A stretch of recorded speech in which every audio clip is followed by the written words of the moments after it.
Жаштык мастык күндөр жаңылбас,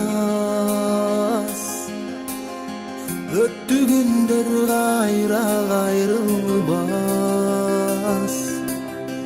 Ошол тагдыр аттың кайда экен?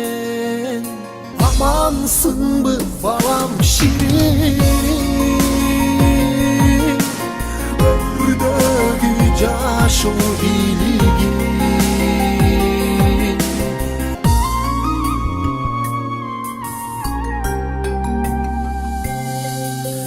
İzlep geldim bugün karaldı,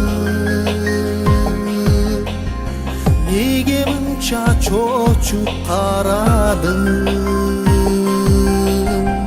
Ata degen sözün kalbay,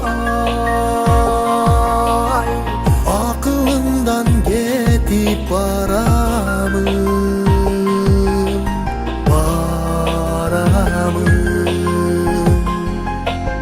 Amansınbı balam şirinim, ömürdögü жашоо бийлигин.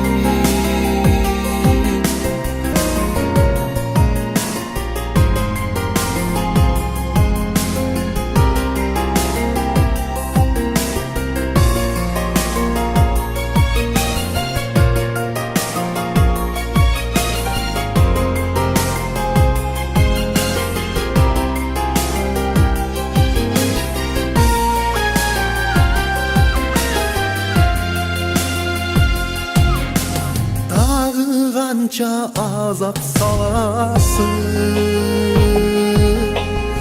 bari ötür mezgil şamalsın. Akıl verse sağa karaldı, amansın bu balam şirin.